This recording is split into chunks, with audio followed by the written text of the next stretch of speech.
topics and opinions expressed on the following show are solely those of the hosts and their guests and not those of W4WN Radio, its employees, or affiliates. We make no recommendations or endorsements for radio show programs, services, or products mentioned on air or on our web. No liability, explicit or implied, shall be extended to W4WN Radio, its employees, or affiliates. Any questions or comments should be directed to those show hosts. Thank you for choosing W4WN Radio. This is Beyond Confidence with your host, Divya Parekh. Do you want to live a more fulfilling life? Do you want to live your legacy and achieve your personal, professional, and financial goals? Well, coming up on Divya Parekh's Beyond Confidence, you will hear real stories of leaders, entrepreneurs, and achievers who have stepped into discomfort, shattered their status quo, and are living the life they want. You will learn how relationships are the key to achieving your aspirations and financial goals. Moving your career or business forward does not have to happen at the expense of your personal or family life, or vice versa. Learn more at www.divyaparekh.com, and you can connect with Divya at contact@divyaparekh.com. This is Beyond Confidence, and now here's your host, Divya Parekh. Good morning, listeners. This is Divya, and super excited to be here with you. So I want to take a moment and thank each and every one of you who got our books, because the partial profits from our books go to kiva.org. And I am honored to say that we have helped now over 80 authors across the globe. I'm talking about authors, 80 entrepreneurs across the globe. I know it's a tiny bit. Here's the thing, every drop, every person impacted matters. And when you get a chance, take 1 hour of your time and help somebody every month. And think of the magnitude. Even if 100 million people just in the US alone do that, that's 100 million hours in a month, folks. We can turn things around. So thank you for joining us, and let's welcome our guest, Dr. Mary Mitchell. Welcome, Mary. Good morning, Divya. Good to be here with you. Good morning. So, Mary, tell us if you recall any moment from your childhood that stands out even today for you. You know, I have listened to your shows and I'm prepared. Absolutely. You know, my father died when I was 10, and my mother had to go to work and raise 2 teenagers. And she was always so darn positive, no matter what. And when I was a teenager, I read that book, The Power of Positive Thinking, and I thought, that's my mom. And so I've used that and those principles throughout my life. And I've always had good jobs, and I've always had more income. And now I teach it. And so it's just part of me, and I thank her for that. Of course. And so many of us don't realize it. When you are children, your parents become your role models. And of course, most of us kind of feel disappointed. And rather than feeling disappointed in them, just kind of looking at them as human beings and that they did the best they could. And that allows for stronger relationships, because I know so many of my clients having such a tough time with their parents, and parents having tough time with their children. If we just take a look at each other as human beings, meet people where they're at, without any judgments, life would be so beautiful. You know, when my brother and I were growing up, it was a struggle for her. And we had a milkman at that time. And every time the milkman came, we could get some chocolate milk. And every time the bread man came, we could get a cupcake. And that, we were so rich. I mean, my brother and I felt rich the whole time. It's the love, it's the space, Yeah. and the environment we create. So, Mary, as you continued your journey in life, where did your interest take you? Well, very interesting. My mother always said, be a secretary because you'll always be able to get a job. So I said, okay, I'll be a secretary. So I worked for a lumber yard, and the owner of this lumber yard was one of the most difficult people I've ever met in my life. And he had like 15 people in the office, and in a year and a half, 11 of them quit. And every time they did, I'd say, I'll do their job. I'll do their job. And so I worked my way up, and then I thought, you know, I want my own lumber yard.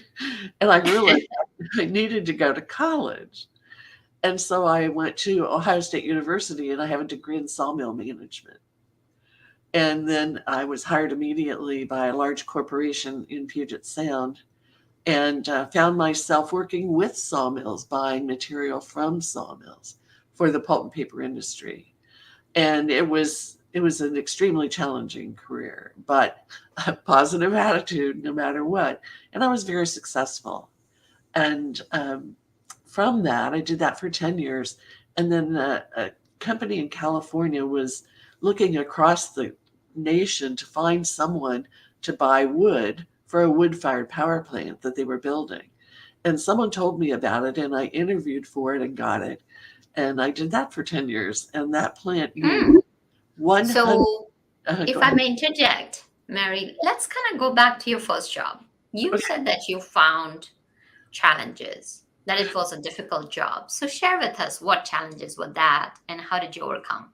Okay, great. Because when you're working for pulp mills, they have a world market and it's very volatile.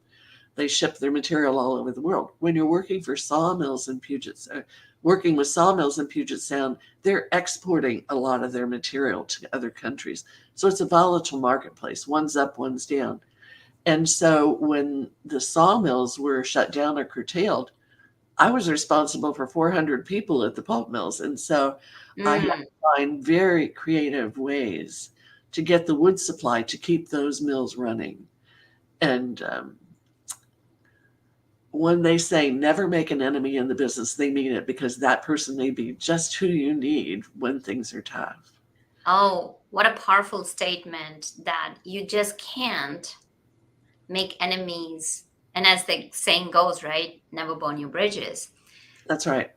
So, a lot of people have some knowledge about different industries and like for pulp and sawmills that you're talking about, including myself, I think so. A lot of our audience might not know about it. So, can you give us a peek about just a little overview of the industry?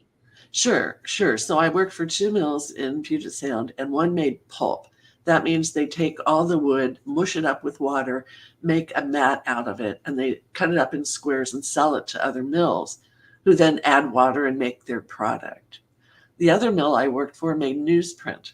And newsprint is, it takes a very special, it took spruce. You couldn't use any other fiber because the spruce fibers came together very well. And, newspaper, it's easy to make problems with that. So anyway, so I had to find spruce chips for that mill.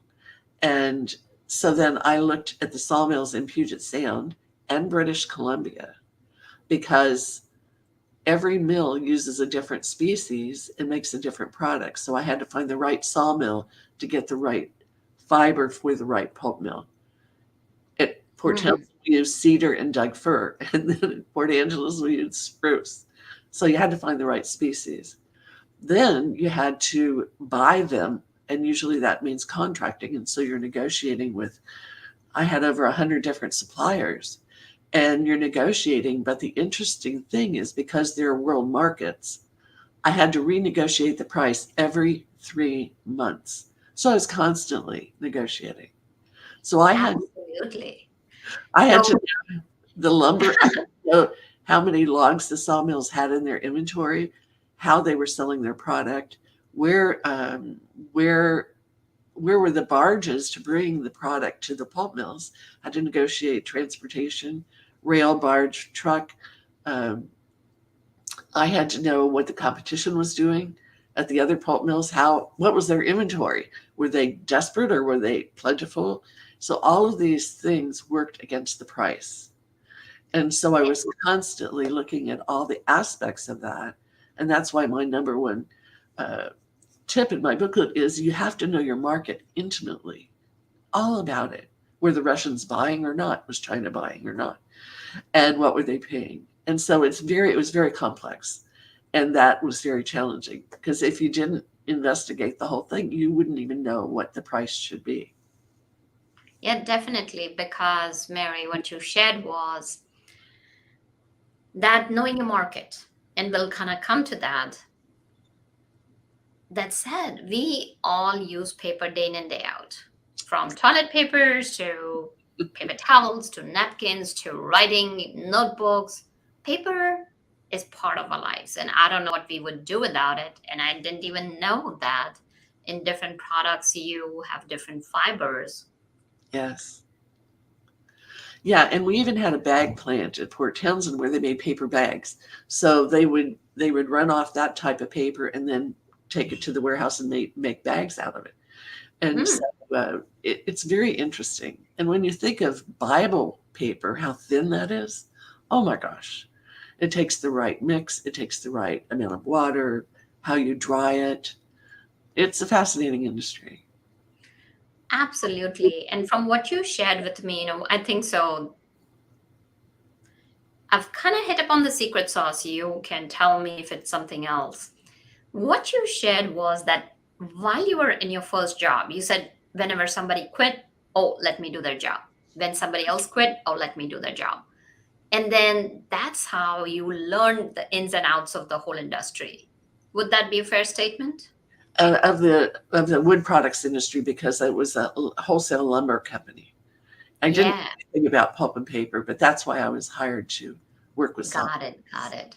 Yeah, and it pays to sometimes get to know different aspects of your industry. So, as you talked about, you moved in different places and you figured out your market. And so, when you moved to your second company, did you face any challenges or was that? Oh, definitely. After the pulp and paper industry, like I said, a Southern California company was building a wood-fired power plant here in Northern California, and it would take 100 semi truckloads a day of wood waste, 7 days a week. The plant wasn't even constructed, and the company didn't know how you go about buying this wood. So they went on this national hunt and found me, and I was getting a divorce at the time, and I was ready to get out of town. and I had 9 months to figure it out, and there was no piles of wood laying around, so I had to negotiate and purchase fiber away from other wood-fired power plants. So I was not the welcome kid in town, but I did. I did it, and we had plenty of wood, and it was fun. Actually, it was really fun. Then the other interesting thing was the company that promised this wood that I had to find realized that if I couldn't do it, they would pay horrendous penalties. And so my major negotiation was to negotiate out of this contract. Tell us about that. Like, and what principles did you use in that negotiation? Well, I had to be so confident in myself that I was going to negotiate my way out of a job that paid extremely well. And so I had to be confident enough that that was okay. And I kept saying to myself, is this the right thing to do? Absolutely. And so I kept showing the power plant people, this is not in your best interest, but I'll share what I think is in your best interest. And I will give you advice on how you can succeed even without me. So it was being helpful, being positive, telling them what they can do.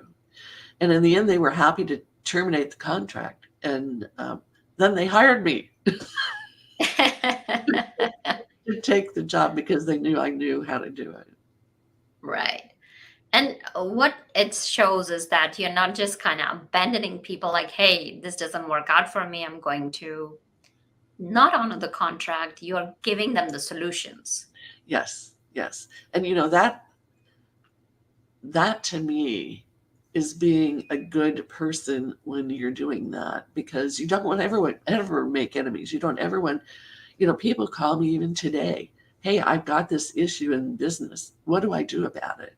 And because they know I'm going to be honest with them and I'm not going to do anything that would impede their ability to succeed. Yeah. And it's amazing how everything goes back to the human values. It's Yes. about caring for others, being in integrity, being honest. And so many times we kind of forget about it, and the reminder is needed. So, share with us some of the negotiating principles that you have learned that our audience can take and implement it in their lives straight away. Well, I wrote this booklet, and it's because at one point I had to hire a log buyer. I didn't know anything about buying logs. He worked as a log buyer for a company, so I hired him away, and I thought he's going to be great, and he was a disaster. And I realized he didn't know what I had learned about negotiation. So I got out my paper and pen, and I thought, how did I learn this? And I came up with the top 10 tips for negotiation, and it just seemed so simple. I called it the plain vanilla approach to negotiation. And he really took it to heart, and he immediately started having success. And so that's what I'd like to offer your listeners. And of course, the first one is whenever you're negotiating, whether you're buying a house, a car, anything, know the market intimately. What's the competition doing? What are the other people that are trying to buy the same thing that you are? What's going on with all that? And hours spent in that is like gold when you come to the negotiation. And then number two, recognize that whoever you're negotiating with is doing this in their best interest, not yours. And that's important to know. And then always be reliable and consistent, because if you're not, it means you're not prepared. And if the other person's not reliable and consistent, then you got a little edge there, because they're probably not prepared. And out of respect, always be on time. And I found in business, people would keep me waiting, and I would just go, I think I'll just read for now. It's okay. They're not going to intimidate me. And so always be on time shows respect, and people appreciate that. And sometimes when you go into someone's office, for whatever reason you're negotiating, their office often shows who they are. Now, I've walked into an office that had every animal head you could imagine on the walls. And this gentleman proceeded to sit me on a couch that was about 6 inches lower than him. And he thought he had me intimidated. I ignored it all. I said, okay, let's get to business. I ignored it, and he didn't know what to do because he was not prepared. He thought he could intimidate me. And so I find that fascinating. And sometimes in the timber industry, it's a little bit of the male ego. And this woman coming in here that you don't really know. And so that was always fascinating. I've walked into an office that had pictures of fish this person caught all over the world. My friend who needed to know negotiation goes immediately to the pictures and goes, oh, where's this? I said, sit down. We're not going there. I could care less about their ego wall. I want to negotiate. So people that expect you to admire them greatly aren't prepared. And so that's another thing to really learn about. Sometimes they want to talk a lot and tell you all the good things that they've done. I just say, I've only got so much time. Here's what I need to do. So I'm respectful. I ignore any power plays, and I get down to business, and I'm nice. And I think that's the most important thing when you're dealing with any negotiation. Absolutely. And smile a lot. And we'll come back to negotiation again. Let's go back to your journey. So from what you're telling me, we were on to your third company. Was it pretty much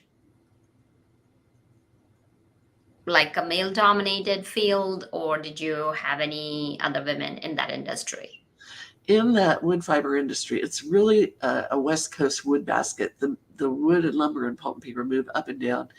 And there were, I would say, 50 to 60 wood fiber supply positions that bought and sold this wood fiber. And there was me and one other woman, Debbie. And so they thought we were, the company threw a bone to me to get a woman in that job. They didn't realize that I had some smarts, so I had to prove that. and prove it nicely. So many people would say, why don't you go home and get married and have kids? Let's get down to business. And so that was back then. And nowadays, like, are women interested in this industry? Are you seeing any shift in that? Oh, definitely. Definitely. There are female sawmill managers. There are women in all aspects of the pulp and paper industry. It was an interesting time to grow up, and I just admire them all for what they're doing today. It's great. Well, fantastic. So let's say if any women are thinking of going in this industry because that's what, let's say there are some youngsters and that's what the industry is there in their villages or in the towns, what would you tell them? I would say if you have an interest in forestry, nature, manufacturing, um, go for it. Go and interview people in the business, because it's a fascinating business. And I love trees and I love being in the forest, but I also love paper. And so I really admire that one can take a tree and make 2x4s to build a house, and then the wood chips go to make paper that you use every day. And so I admire that. And I don't think there's anything wrong with that. A lot of the forests today are sustainable, and that's important too for clean air. And it's a really good industry. I just greatly admire it. And wood-fired power in California, when there was no wood-fired power, there were only, I would think, 3 pulp and paper mills, where in Puget Sound there were 12. So there were mountains of wood fiber sitting around. And then I could go mine that. I could go, get it. And people didn't know what to do. So wood-fired power serves a great purpose too. Mm-hmm. So now that, are you okay if I ask you a tough question? I guess that's a yes. Oh, sure.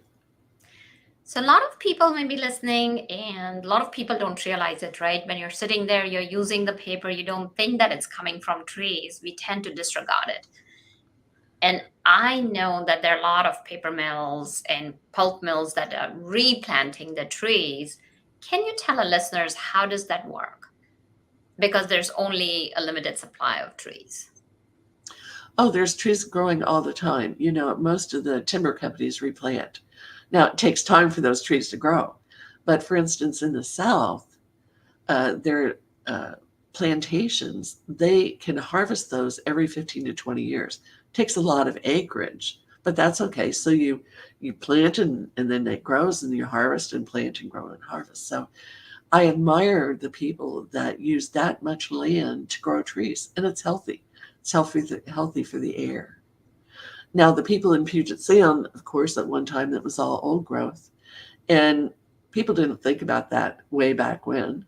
They just thought these are great big trees, and the chipper to chip up whole trees at the Port Townsend pulp mill, it was built in 1925, and it would take a 48-inch tree and chip the whole thing up. I mean, it was amazing. Well, now a lot of that went into lumber, and then I got the residue. So things have changed over the years. So you would say is that people are becoming conscious and giving back what they're taking from the earth. Absolutely. Absolutely. And, society's held them accountable. So when the company I work for up in Puget Sound sold the pulp and paper mills, they also sold the timberland. And it was interesting to see it all go to different companies. Different people bought. The Germans bought Port Townsend, the Japanese bought Port Angeles, and I think it was Sir James Goldsmith, if you remember the name, bought all the timberland. And they all have different goals and ambitions, but it still comes down to healthy forests. Mm-hmm. No, it's fascinating because we as consumers tend to forget that we are the users. And that's so many times what happens is that it's when you're for anything or when you're against anything. It's a two-edged sword. On one hand, you're a consumer, and at the same time, you want to hold the mills responsible. So, what I believe is that we all need to be responsible. That where you're using, let's say, if you could just kind of use Well, a one paper towel, don't go and waste it. So many times people waste it. So, that wastage could be curbed. What are your thoughts on that? yeah, I'm so glad that paper towels are from here down to little short sheets. But recycling is very important. And then that's a volatile market in and of itself. At times, you can sell reams of paper to Japan or other countries, and then they get overloaded. And now we can't even recycle it here. It goes into the landfill. So that's another volatile market. And um, it's a tough one because, like pulp and paper, it's worldwide. Right. So, do you know of any solutions that have come up to work through that? Yes, there's a few pulp mills that now use recycled paper. They just put it in vats, take truckloads of it, put it in vats, add water, mush it up, add whatever chemicals, and reuse it. And that's really good, but that's expensive. It's a lot more expensive in many Mm. ways. Yeah. Okay. So, it's great that we were able to touch upon the recycling and rejuvenation of the industry. So, tell us about your third job and how did that go? My current job, Hmm. well, I'm retired. I retired last August. I was working for the wood-fired power plant, and then there are resource conservation districts all across the country. And the one here locally, 1.7 million acres resource conservation district, they needed a new manager and they came to interview me, and I got that job. And I was the main grant writer. And so it I took that. I worked there 13 years, and I took it from 3 people to 31 employees, from $500,000 to $4 million budget a year. And it was wonderful because now I was on the conservation side. Now we got money for stream restoration, fuels reduction, all kinds of things, planted trees. It was just wonderful. And it was on the opposite side of what a lot of activists thought. You work for pulp and paper, you got to be a bad guy in the environment. No. And so I really did that it was very fulfilling, that kind of conservation work. And while I was doing that, I heard about a metaphysical philosophy, the power of positive thinking, and what you think about shows up in your life. And I started studying that. And there's actually an organization that licenses you as a minister to teach that. And I got a minister's license, and I was ordained. And after many years promoting this, I received an honorary doctorate. And so I still teach it. I still teach 2 classes a week on the power of decision, the power of positive thinking. You can change your life. And it's a whole array of classes. And so I think about how, as a teenager, I heard this.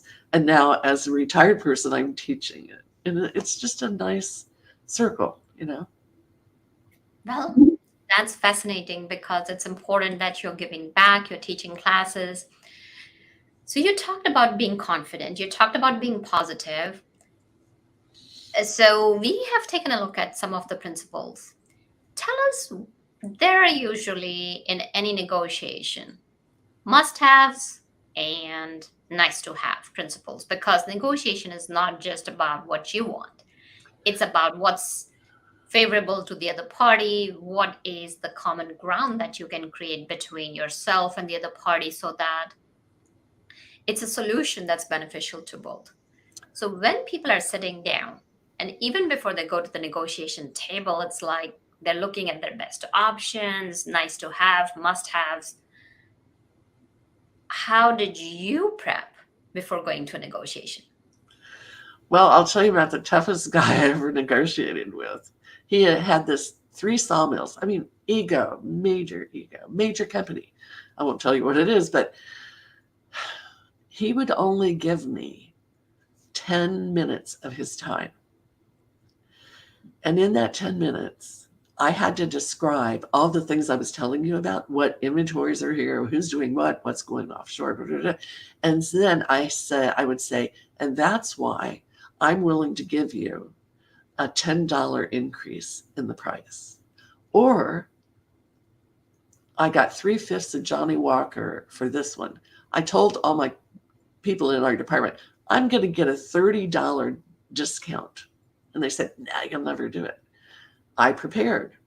Where I prepared was at McDonald's in that town. I would sit there at McDonald's and I would write my list of all the things that I knew were going on.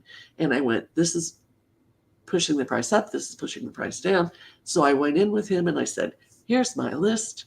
And I want a $30 discount. Drop that price. And he went, wow, you really know your stuff. I guess we got to go it. We got to do it. So I ended up with more Johnny Walker than I ever needed. So from what you're telling me is that preparation is very important. It's important to show that you know your stuff. And I know their stuff. I know how many people are working at their mill. I know if they're running 1, 2, or 3 shifts. I know where their market is. I know how many logs they have in their log yard. I know them. I've been driving around looking. So it may be possible, like in your case, you were able to figure out what was going on with the other party. But Right. What if somebody is not able to figure it out? Because, well, some information may be available, some may not be available. What can people do in that situation? I would talk to people that are in similar situations in the business. Like I would talk to the trucking companies. What do you think's going on here? I would talk to the people that run the tugboats that push the barges of chips. I would talk to them. Hey, what's going on here and there? Anything new going on that I'm missing? I was a chatterbox because you find things out. And then the other thing that I learned, and my cohorts in the department told me this immediately. When you walk in someone's office, you scan their desk because too often they'll leave their notes about what they're going to do with you right there on their desk. And so you got to look around. And that means when you have someone in your office, you better put everything off your desk. And so little tips like that, they really help. But yeah, I talk to lots of people. People in the mill. They hear what's going on with their friend down the road at the other mill. And you just got to be an information sponge. Mm-hmm. Very relevant point. So now you've done your preparation and now you go to the table and you said that guy would only give you 10 minutes. And especially with today's social media, people's attention span is so down that I don't know if you've heard about it. Human beings' attention span is less than that of a goldfish. So, which is like around 9 seconds. So you only have like less than 9 seconds to grab their attention in that first sentence that you're using. And we'll go into the details also. So do you have any tips around the first statement, or do you advise that other people go first? I would prefer setting the tone. And my tone is, I'm not going to chit chat and say, how are you doing? How's your family? I'm going to say, here's what I'm interested in, and here's my point, and here's what I'm looking for. What do you think? Lay it out. Laid out. And what if other party's not ready for it? Well, then you've got the advantage, obviously. Mm-hmm. Because if you're nice and you show them that you've got your homework done, what are they going to do? All they can do is say, can you come back next week? Definitely. So you have set the tone, done the preparation, set the tone. Now you're on the table. Like, what may be the key elements, 2 or 3 key elements to bring out? Really watch their body language. Mm-hmm. Watch how much stress they might be feeling. That's body language. Know if they're in a hurry. Be the observer, the incredible observer. Because if they're in a hurry, they may make a quick decision to your advantage. And if they're in too much of a hurry, then I can say, I can come back next week. I don't have to do this today. So make them feel comfortable with wherever they are. And that's most important. And there's a lot of fake comfortableness that happens. Oh, come on in my office. And then they sit me in a corner that I can't get out of. And then then they're in your face. And I just laugh. Yeah. You're not going to get me. It's again, what we are kind of going back is to the mindset, not Yeah. only preparing your homework, but getting yourself mentally ready that people may be daunting. People may try to intimidate you. People may try different tactics. And then sometimes people may not even try it. So if you're kind of going with an open mind, and as you mentioned about being an observer, it helps a lot. Now, so many things what have happened is like a lot has shifted. A lot of people have gone remote during these past 2 to 3 years. How did it impact the industry that you worked in? Is it still everything in person, or is any part of it on Zoom? Zoom has made such a difference. Even within a building, people can now connect with someone downstairs in their own computer, and it's made such a difference. I think it takes a little of the personal feelings out of it, and so it's more. It's just not as personal, and I think that's what's hard about that, because I want to feel your environment, and I want to see the real you, not the camera you, and what you're about. And I think it makes it more challenging. So you really need to do your homework, because the other person may not have been out of the office to do theirs. Right. And I'm glad that you brought that point up, that it gets harder. Yeah. So with virtual, it's important to do your preparation. And sometimes it also helps to have one-on-one calls, because one of the things that we do is get to know the person. And then what are you looking for? What's the outcome? What's your desired outcome? So before you have the final meeting, get a gauge, get a feel of the pulse of the other party. And that helps you prepare even in details and come up with different solutions. And rather than just going with one solution, it helps to have a couple of alternative solutions that you are willing to compromise on. So definitely great points. So Mary, you also mentioned about decision making. How does the positive mindset and decision making correlate? Well, I think if you're looking at any decision that you have to make, you have to look at the pros and cons. So I get out a piece of paper, 2 columns, pros and cons, pros and cons. And then I say, are any of those pros unrealistic? Are any of the cons unrealistic? How can I make the right decision so that this con doesn't get me or get in my way? And so it helps me develop an approach that minimizes the negative and emphasizes the positive. Powerful. Well, fantastic. So share with the listeners where they can connect with you, and where can they find your booklet? Oh gosh, thanks for asking. drmarymmitchell.com.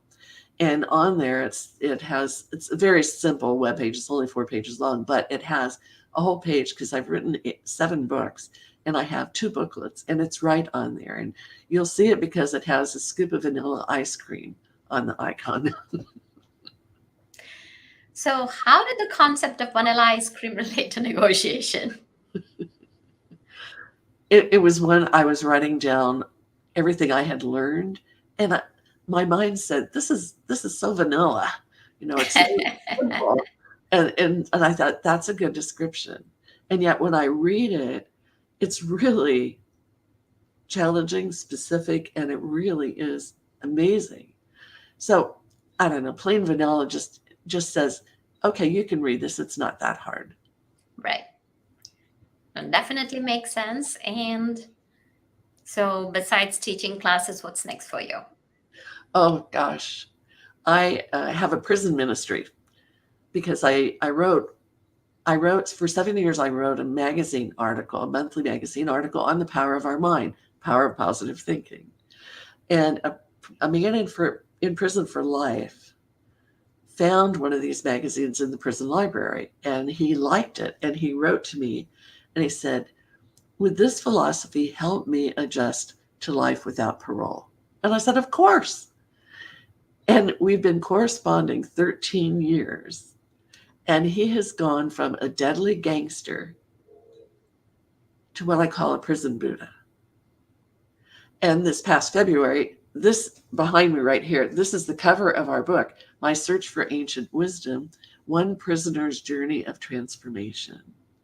He has put this to such good use.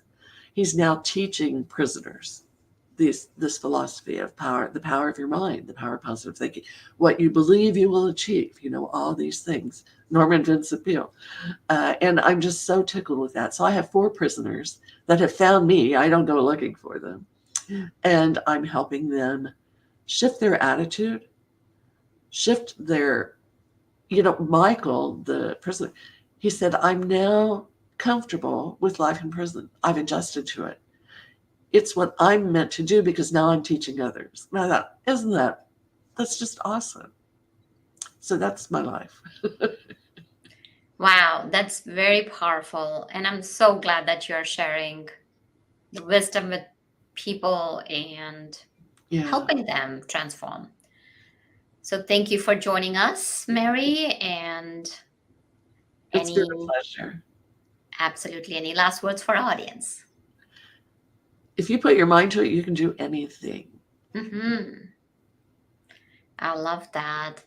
So thank you, Mary, and thank you, audience, for joining us. Why don't we start out with that 1 hour? Just 1 hour a month, help somebody else.